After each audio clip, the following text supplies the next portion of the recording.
welcome to Pelicious and welcome sa kusina ni Peli. Gagawa tayo ng ube suman na kasaba. Mayroon tayo ditong grated na kasaba. Gagamit tayo ng young coconut, ang ating coconut milk, condensed milk, ang ating ube flavor, sugar, at yung ating ube halaya. At syempre, gagamit tayo ng dahon sa pagbabalot ng ating suman na gagawin. So, magmimix na tayo ng ating suman na gagawin. Ang una nating gagawin is ilagay natin sa microwave ang ating dahon. Ilagay natin ang dahon sa microwave.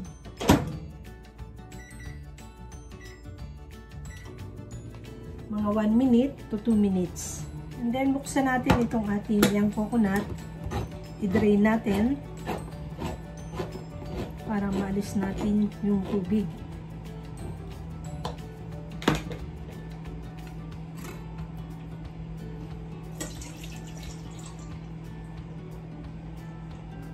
So, hindi nyo nakita yan, no? Hindi ko alam kung talagang ito ay malambot. Matigas. Okay lang. So, yung ating ube halaya, mix natin diyan. At ating hahaluin.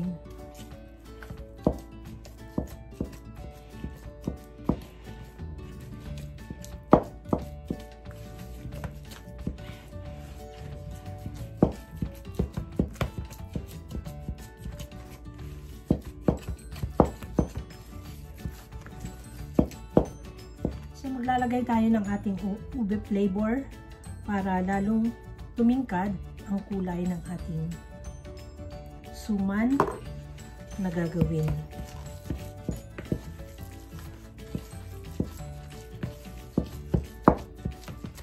So, ilalagay natin ating sugar. Napasamang buo.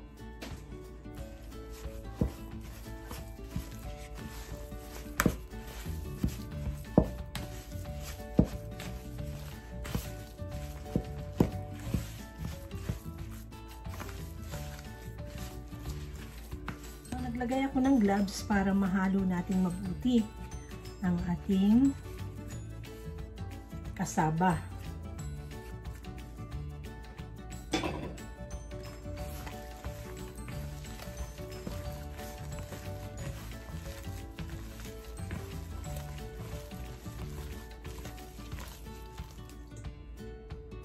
So, lalagay na natin yung ating buko.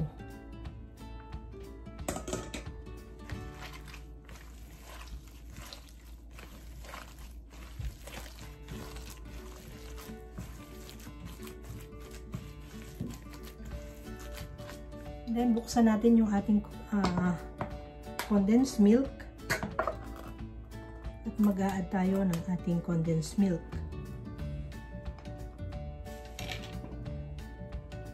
Kuha tayo ng kutsara.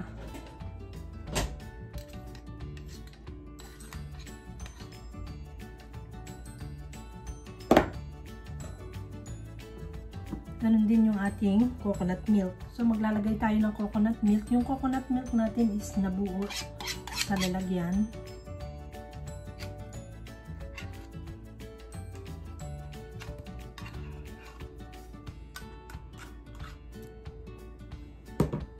And then, lalamasin ulit natin gamit ang ating gloves.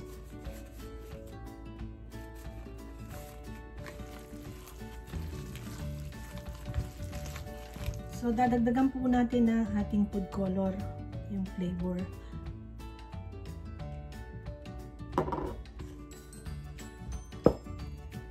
So, nasa sa inyo kung mas gusto ninyo ng ubing-ube. Ang paglalagay ng ating ube flavor.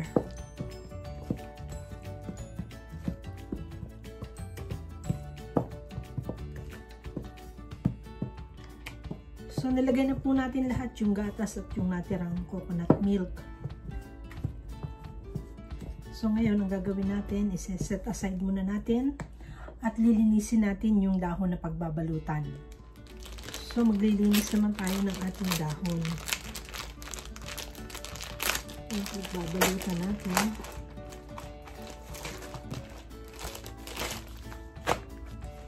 So, ilagay pa natin sa microwave ng mga 1 minute pa.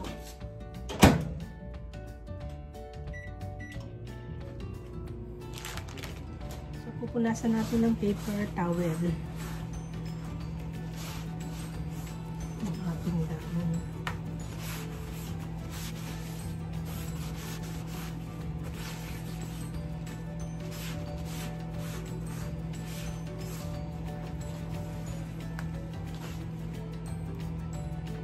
Nalinis na po natin yung dahon at ganito po ang lapad ng pagbabalutan natin ng ating suman. So magsimula na tayong magbalot ng suman natin.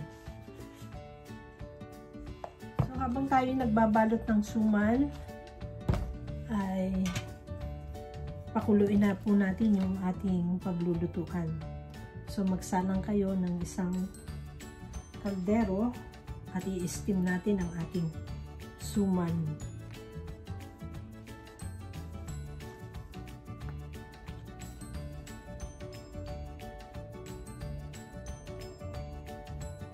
So medyo napalambot. So maganda nga yan at malambot yung ating suman na gagawin.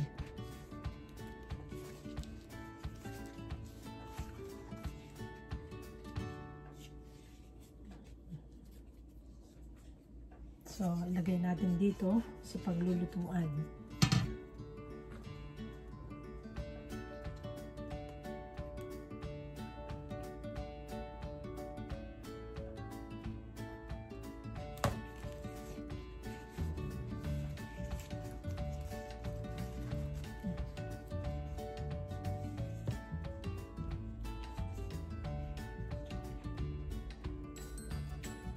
So, napalambot yung ating timpla.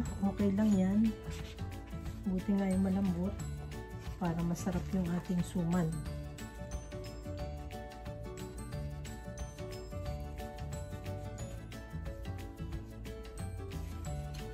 Tapusin natin yung pagbabalot ng suman natin.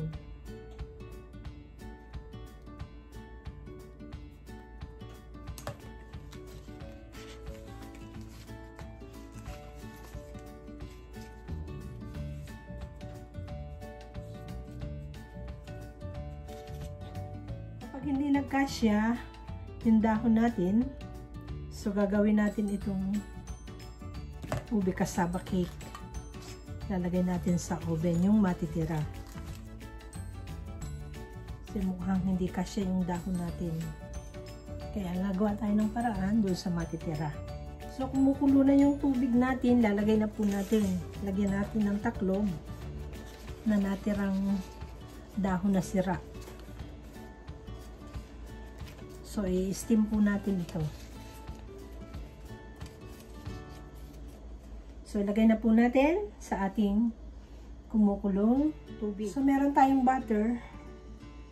Punasan natin itong ating paglalagyan.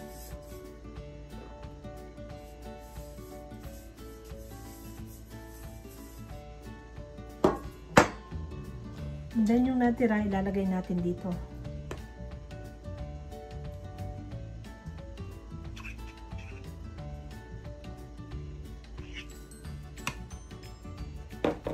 Then, mag-a-add tayo ng ating evaporated milk. Oh, hindi ko mabuksan. So, nilahat natin.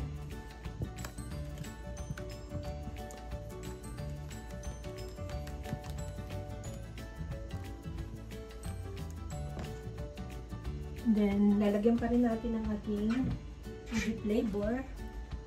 Dahil napil yung kulay.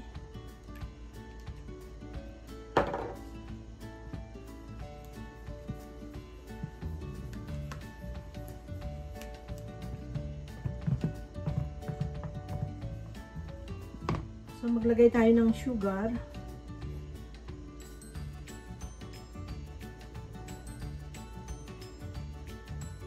So, 5 teaspoon ng ating sugar.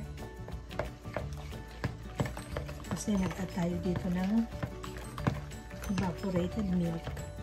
Kaya kailangan magdadagdag tayo ng sugar.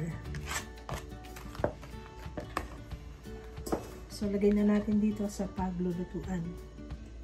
ang ating baking tray.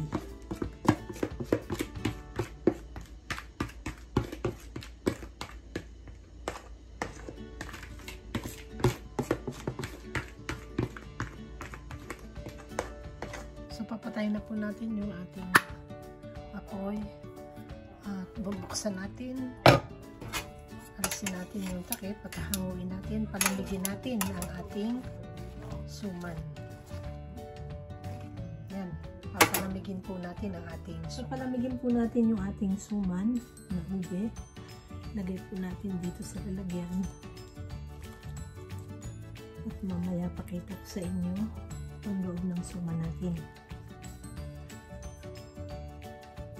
Putukan po yung dahon. Kasi sobrang gulang.